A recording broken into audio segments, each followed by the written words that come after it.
The presentation really drove home that I need to get very clear on what my dream story is and where I'm headed. Imagine that the Passion and Purpose Fairy comes down and touches you on the forehead with her magic wand and says, you can have whatever you want, as long as you can name it specifically. Shannon is such an amazing speaker. She's just, the way she presents is really warm, and she really connects well with everybody in the audience, whether you are familiar with the kind of content that she's sharing or it's new to you. She really is able to reach you right where you are. And then what she's sharing is so powerful. Oh, it was fantastic. Oh my goodness. Yeah, it was very creative, which is near and dear to my heart. The fact that it had the hand-drawn pieces of art as it illustrated what it was she was speaking of. It was very engaging. It was very engaging. The presentation made me feel, like there's hope. There's hope for me. There's hope for those of us that get caught in our own stories and get stuck. That you don't have to stay stuck. That's what I like. We have an experience, it makes an impact, and we don't know what to do with it. It's usually something that happens when you're really young. And so we create the scary story from our own experience. And that scary story, remember, language defines us, and story is how we make sense of our world, becomes our map.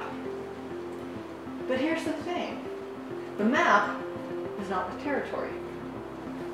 If you look at a map of the world, if you look at a globe of the world, you're seeing a representation of the planet, but it is not the planet. So when you're creating a map of your world, that map, or story, because story is another word for map, how we define and create our understanding, is based on your perception. And when you realize too that most of the beliefs that you've ever created come from when you were very young. So then if I did it when I had a very young mind, now knowing what I know, wow, I can literally put that aside, because a belief is just something that you are thinking. It really has no validity. It's just something you keep thinking over and over again. So when she stated that and really talked about that, that was powerful. So it was really interesting for me to have her say to let go of the how. I'm such a planner that the how is super important. It's feeling very liberating to let that go. So it's not how do I do this, it's like, why am I doing it? Why am I doing it? What's the point for me? Why do I care? What's my big why? What's my purpose? What's my mission? And then once I discover what my why is, then it's like, well, who's it for?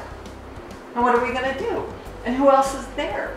These are all who, what, where, when, and why questions. No how question, because how is not your job. Okay? How is not your job. Your job is to show up. It's permission to let go of the how. Just do the work, do what you do, put your gifts out in the world, and then trust the how will just show up.